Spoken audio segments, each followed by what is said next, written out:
Coming up on Naked Age, he grew up in a nudist family, helped defend one of America's most famous nude beaches, and raised his own kids in the naturist tradition. As a kid, when you're told, don't tell anybody, well then this thing that is good has an element that is bad or secret.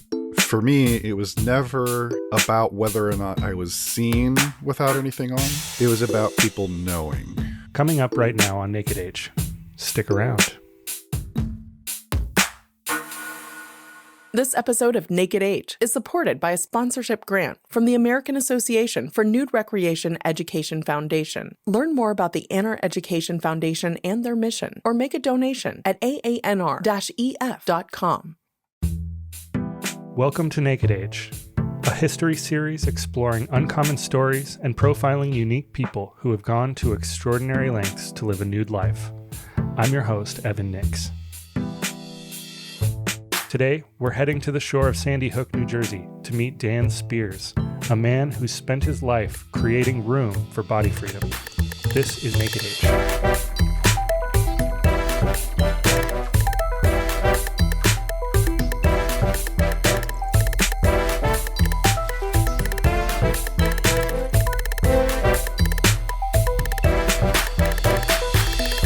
You're listening to Naked Age.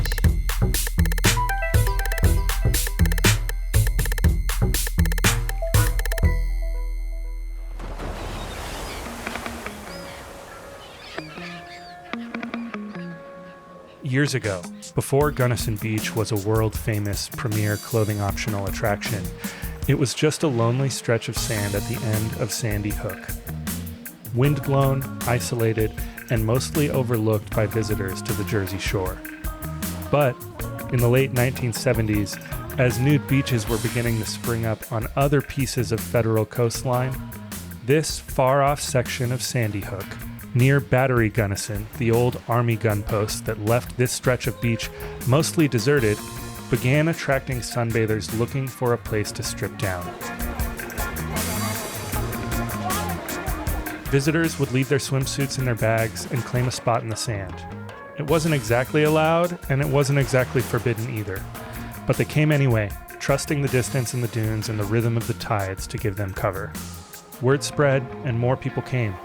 Soon the once empty shore filled with towels and umbrellas and the sound of radios and laughter. What began as a few curious visitors grew into a de facto community. No signs, no leaders, just a shared understanding that this was the place where nudity was welcome and worth protecting. By the early 80s, that fragile experiment had a name, Gunnison Beach appropriately, and a growing community determined to keep it alive. They called themselves the Tri-State Metro Naturists. Tri-State Metro Naturists emerged around Gunnison as a coalition of naturists from New York, New Jersey, and Pennsylvania, determined to protect public spaces for social nudity. Early on, the group organized legal defenses for sunbathers arrested at Higbee Beach and Sandy Hook, helping to secure Gunnison's informal recognition as a clothing-optional area within the Gateway National Recreation Area. They built relationships with the National Park Service, worked with the Naturist Action Committee, and helped establish a cooperative model for beach advocacy that others would later follow. At the center of this effort was Toni Egbert. As president of Tri-State Metro Naturists, she guided the group through years of legal and political challenges while helping to build bridges between the country's leading naturist organizations. By the early 90s, TSMN had become a regular hub for naturist advocacy and community building, publishing a widely read newsletter and hosting regular events across the tri-state area. Around that time, a new name began to appear on its masthead. That name was Dan Spears. Dan Spears was born in the golden era for American naturist clubs and resorts. He was raised by naturist parents in Florida. As he reached adulthood, Dan found a place for himself in the free beach movement, serving the Tri-State Metro Naturists, safeguarding Gunnison Beach. He now serves on the board at Sky Farm, the oldest nudist club in America. Naturism has shaped Dan's life in many ways. He's been present for big moments and small ones in naturist culture. He's appeared on TV a number of times representing naturism, and he's given a lot of thought to how to best communicate with an uneducated public about naturism and its values. Having been raised by naturists and bringing up his own children in the naturist community, Dan has seen both sides of family life within the movement. And recently, Dan was generous to sit down with me over Zoom and share his story. Let's start at the beginning. What is your earliest memory of nudism? We were coming into the original Sunny Palms, and age-wise, I think I must have been like 4 or 5, something like that. And I got out of the car, and my mother is like, okay, take your clothes off. And I looked puzzled, apparently, because what I remember her saying is, it's okay, we were here before. It's what you do here. And then that was okay. That was the earliest moment that I have of being there, is that getting out of the car and being told it's okay to take your clothes off. Because apparently we had been going there, but I just had no memory of it. My memories of those days are not exactly perfect. I know my brother was born in Coral Gables, Florida, and I know we lived in Miami. We would go to Sunny Palms a lot. We would go to Cypress Cove from time to time. It was pretty common for them to look for places to go, nudist camps to go to. Even if we went on longer trips, there would be stops along the way that were at nudist camps. And even at home, like if they invited people over, almost always the people they invited over were nudists. People that they had met either at Sunny Palms, Cypress Cove, or wherever. So it was pretty normal for me as a kid to see just people around the house without anything on. It was just part of life. People ask me, it's like, what is it like to grow up being a nudist? And it's hard to answer that sometimes because it's my perception of normal. And so I would ask, it's like, well, what was it like for you to grow up wearing clothes? I know many parents who are naturists who tell their children, this is not something we can talk about. So were you allowed to talk about it? No. In fact, that was probably the thing that made it different for us, for me in particular. Just that idea that we were told, don't tell anybody, don't talk about where we go, don't talk about being nude at home. As much as every aspect of our nudist life was normal, to the point that you look around the house, there's photos, family photos, photo albums that are a mix of pictures. Some of people, sometimes there's nudes and sometimes there's not. My parents did an amazing job, I think, inside the house to make sure that it felt like this was just normal, right? Nothing was hidden and that sort of thing. But outside world, don't tell your teachers, don't tell your friends. And that created an interesting problem, which now that I've had my own kids and I've thought about this, I start to realize that it's not on the kids to defend this way of life. It's on the parents. As a kid, when you're told, don't tell anybody, well then this thing that is good has an element that is bad or secret. And for me, it was never about whether or not I was seen without anything on. It was about people knowing. There's a picture that of me and my brother in a shower somewhere in Florida. We had stopped on some drive and my parents were like, okay, go take a shower. And I got upset. I did not want to take my clothes off to take a shower, right? In this outdoor place. I had no idea what it was. And so I was crying as I don't know, 6 years old or something. And I was crying about this. And my mother said, oh, this is a nudist camp. And then I stopped. And it was okay. It's really that for me. It was never, hide from people or anything like that. It's keep it a secret. And that always bothered me. And that followed me, for years. I wonder if there were any moments for you as a child or as a young person where you questioned nudism or naturism. I don't think I ever questioned it. The challenges came from outside. Even as a teenager and young adult, I didn't like talking about it. I met this girl. She grew up in very much the same way that I did. Being nude with your family at home around the house was completely normal. But she was not told, don't tell anybody. Her parents didn't burden her with that. So she never had a problem sharing this stuff. And so that was a shock to me. When I would see her just talk to people or open the door with nothing on, you have no idea who's there, kind of a thing.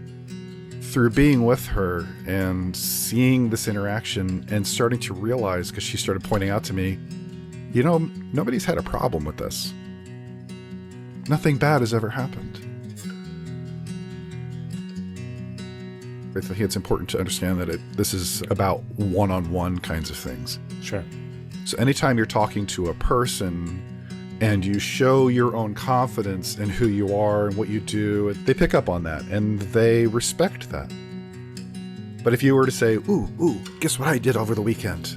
Then they're going to respond the same way, right? So if you act like it's a bad thing, they're going to respond in kind.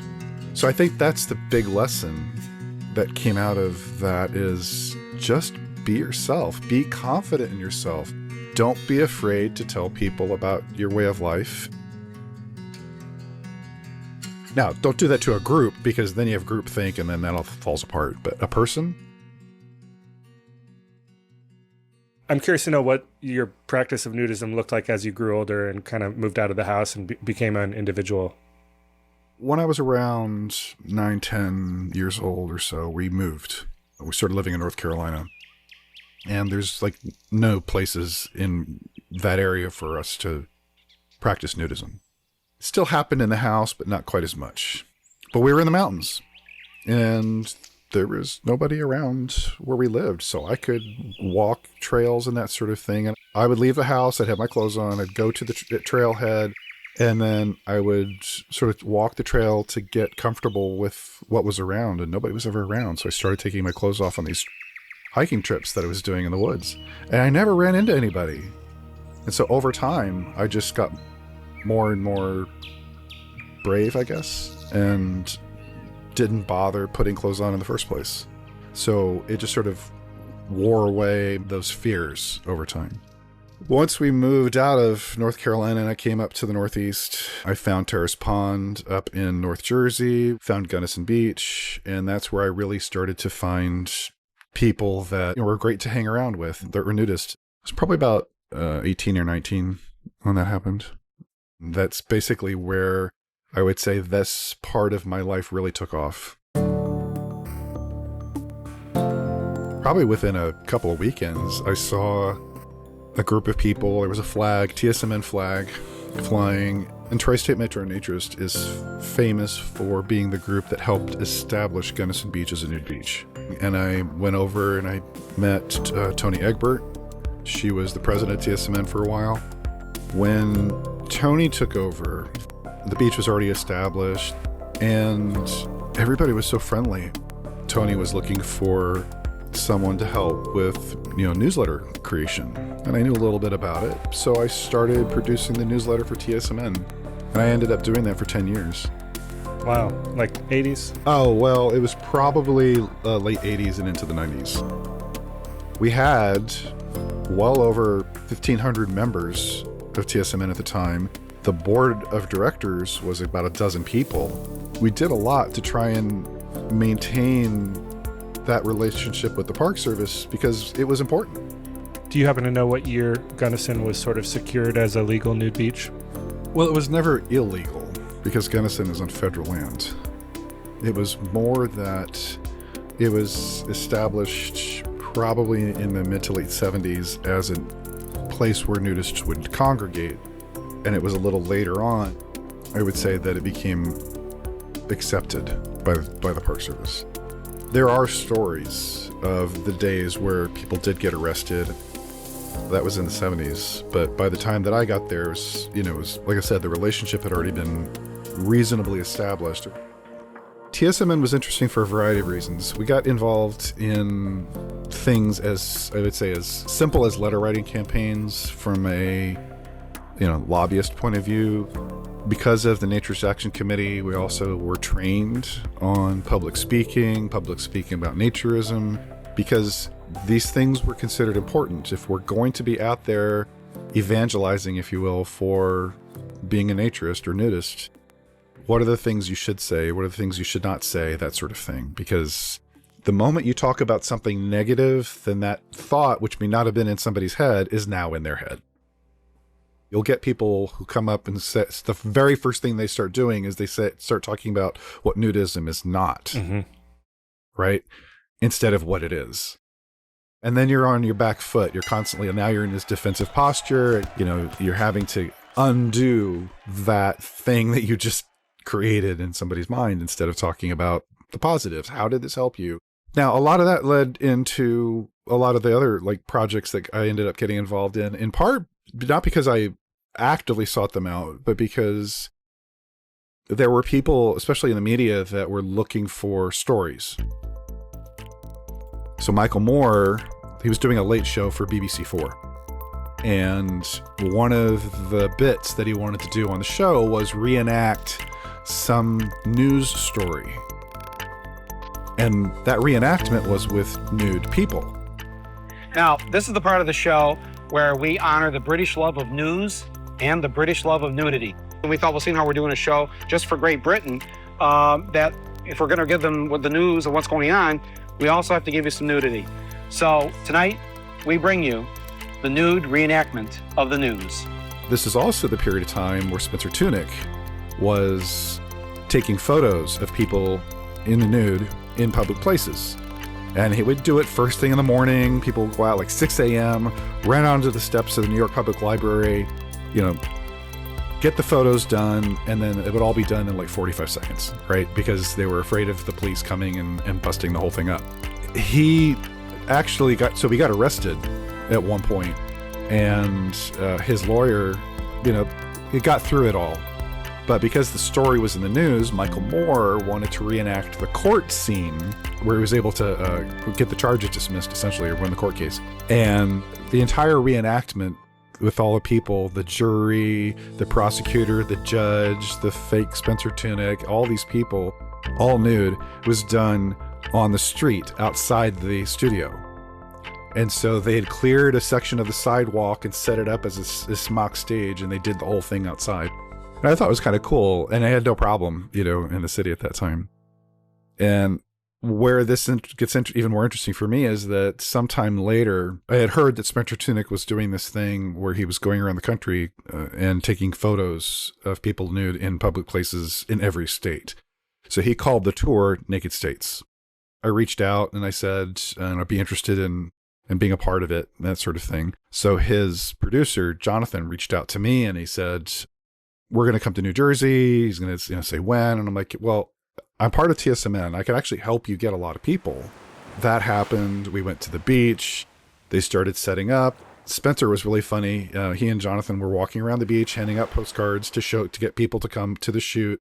All right, everyone listening? This photograph, we're going to have everyone in an apocalyptic formation, falling to the ground as if there's been a war or something. Yay! I tried to explain to people very nicely that this is my vision and... Yo, can you get out of the way? Can you get that way? Can half the people move up? Can half the people move up here?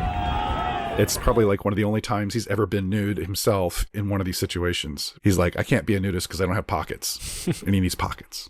I just took my clothes off because there were a lot of people that didn't understand that I was still a good person, even though I didn't take off my clothes, even though I was creating a piece of art. I can't work when I'm naked. These people are playing. I can't, they're having fun. I'm out there working. Where am I going to put my film? I can't, it's just like, I can't concentrate. I don't have enough pockets. I'm not a nudist, and I never will become a nudist after this experience. It's just not for me. I remember...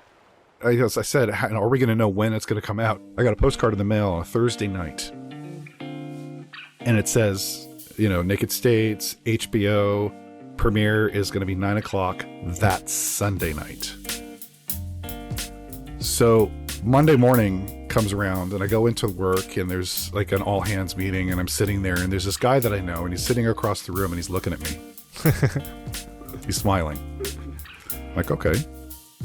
After the meeting is over, he comes up and he starts bumping his shoulder up against me and he goes, I got to talk to you. He said, it came on right after The Sopranos. Oh. And he had gotten home after that, on that day, and his wife had been watching The Sopranos on TV, fell asleep in bed. And so it went from The Sopranos right into Naked States. He sits on the bed, he's getting her for bed, and he looks up and he sees me. It's kind of fun. Is TSMN still involved and still working on that relationship with Gunnison? We got things to a point where everything was settled. There were no threats anymore. Not to Gunnison Beach. So a lot of the people that were members of TSMN stopped being members because there was no cause to fight for anymore. And it finally got to a point where the club was so small that it just wasn't sustainable anymore, because Friends of Gunnison got formed before TSMN disappeared, but I feel like Friends of Gunnison was formed because it was focused on Gunnison, whereas TSMN started getting a bit more of a broader reach and just getting interested in a lot of different things, trying to reopen Cape May, Higbee Beach down there, and trying to create events in other places. I see. So the vision of TSMN was so much bigger, but there just simply wasn't enough people to support it. So maybe you can take me from Gunnison to Sky Farm, at least in terms of your journey. How did you get from A to B? So, well, one is I got married. And my wife and I, when we decided to have kids, also realized that going to Gunnison was problematic. Not because of the people or anything like that, but just if anybody's ever been to Gunnison Beach, it's a big beach. We were able to do it just as a couple because we would take like a cooler and a couple of chairs, and even that was quite of a lot. As soon as we started realizing that kids probably quadruple the volume of things that you have to take along. Yes, it does. You're like, okay, now we need something that's a little bit more reasonable. Mm-hmm. So we went and toured Sky Farm. It happens to be about 20 minutes from our home. It was perfect for us. I think it's funny because in those days, as much as I was a champion of nudism, I didn't know its history. I didn't know at the time that it was the first nudist club. One of the founders of Sky Farm is Kurt Barthel. Because there was a good relationship with the sheriff at that point, Kurt was deputized, right? So he was basically made a deputy of the sheriff's department and given a gun. He never used it. And he stopped wearing it. And the reason he stopped wearing it is because he said it gave him a really bad tan line. I love to imagine him walking around patrolling Sky Farm naked with a with a holster around his waist. Yeah, the other thing he's famous for is riding around the farm on his tractor.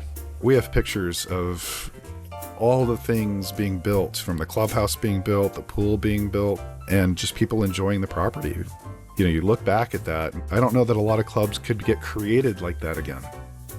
That picture of Kurt Barthel on the tractor was the thumbnail image for a previous episode of Naked Age called Sky Farm Rising, which went into much more depth and detail into the remarkable history of Sky Farm, including archival audio of the club's co-founder, Bill Meyer. Dan Spears was credited with a special thanks in that episode, and there's a link to it in the show notes if you want to check it out. So for a long time, for many years, it was just a place to go, right? And, socialize with other people. And we got to know other people, over the years. But I wouldn't say that there weren't any like super strong friendships that we built, that sort of thing. We started realizing that this thing that we were doing of just going and being visitors wasn't quite enough. So we started looking around at the various cabins there. You can't just live there, but you can buy a cabin, and basically you're leasing the property. So we thought that it'd be great if we had a place like that so that it allowed us to not have to leave. So we bought a cabin. And we ended up staying there a lot more, started meeting a lot more people. I started getting more involved in things again. I think the main reason why Sky Farm still survives to this day is that it's a cooperative. The members own Sky Farm. So we make it go, right? And so it's all volunteers. We have one employee that takes care of the grounds. It exists because we take care of it. It exists because we are all passionate about it.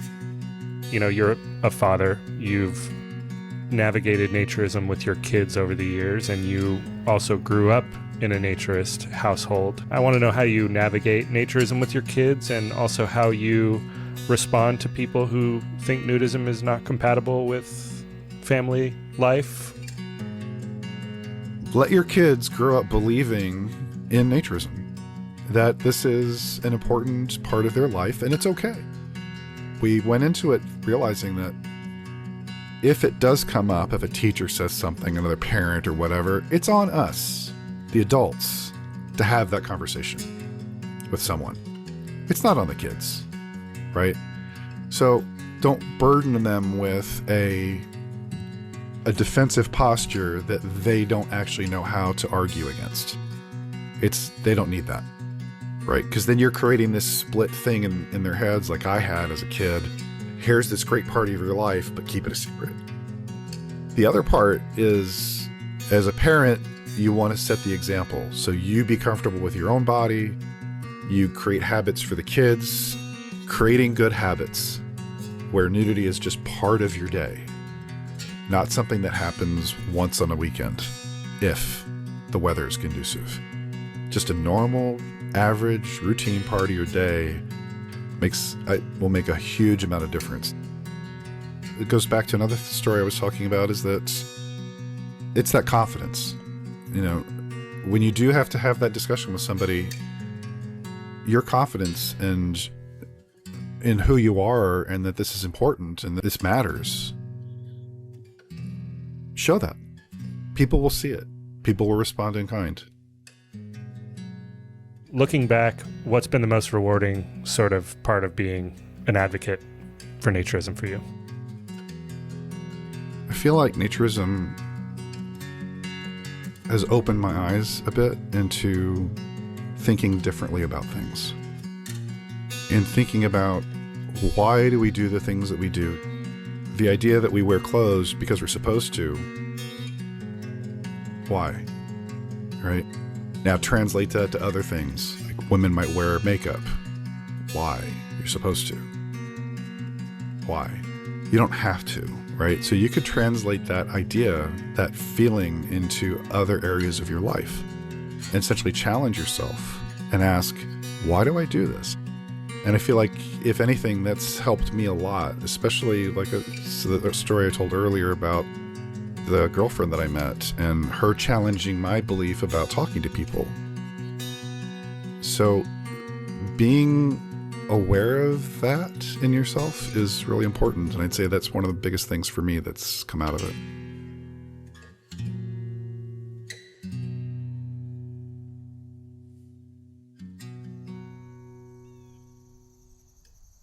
Naturism has always been about creating space. Space to live honestly, to connect, and to be seen without pretense. In the beginning, that space was physical. Open land cleared by hand. Beaches like Gunnison, claimed one afternoon at a time until they became a part of the map. Those places made room for people who needed them, and in the process, they built a sense of belonging. That was the world Dan Spears walked into. He wasn't there when Gunnison began, but its existence shaped him, just as he's helped shape what came after. The people who fought to keep that beach open showed what could happen when a small, uncertain patch of sand became a refuge, and how holding that space could ripple outward. Dan carried that idea into his own life, through his work with Tri-State Metro Naturists, through public advocacy, and later through his role at Sky Farm. He's kept that space open, sometimes in public, sometimes in private or with his own family. That work continues today. In addition to his role with Sky Farm, Dan is a co-founder of the Naturist Business Network, helping naturist entrepreneurs, creators, and small businesses connect and thrive. There's a link to that if you're interested in the show notes. He also co-hosts the Naturist Vibe podcast with his partner Gabby, where they explore ethical naturism, culture, and personal stories from inside the movement. I've been listening, and it's a great show. I'll let this clip close out the episode. Hey, beautiful naturists. I'm Gabby, the Crown Nudie. And I'm Dan, maker of things. You know, Gabby, what I love most about the Naturist Vibe podcast is that we don't just talk about ethical naturism, we embody it. This lifestyle is insanely important, and we want it to grow. We want people to see the amazing things that naturism has to offer. And to protect it, we also have to talk about the threats. On this platform, we aren't afraid to talk about the hard stories, peel back the layers, and expose uncomfortable truths within the naturist world. Every episode challenges the silence that protects unethical behavior and replaces it with dialogue, education, and accountability.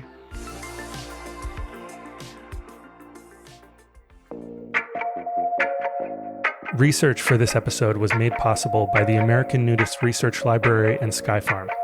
This episode was edited and co-produced by Nathan Sizemore. Special thanks to Nathan Sizemore, Dan Spears, The Naturist Vibe, and Sky Farm. Special thanks also goes to the fine folks at the AANR Education Foundation. Please support the AANR Education Foundation at their website, aanr-ef.com. This episode of Naked Age included music licensed and sourced from Envato Elements and Artlist.io. If you enjoy Naked Age, please head over to your podcast platform of choice and leave us a positive rating and review. Your testimonials help us attract new listeners and share this fascinating history and culture. If you find value in our work and want to financially support it, I encourage you to join our community newsletter, Planet Nude. Planet Nude is a free daily newsletter, but for just $6 a month or $60 a year, you can support the research and content that goes into the newsletter as well as this podcast. Please subscribe at www.planetnude.co. Finally, if you appreciate this podcast or if you follow me and my work on other platforms, please reach out. Send me a message or at me, or email me at evan@planetnude.co. I'd love to hear from you. Thank you for listening to Naked Age. Until next time.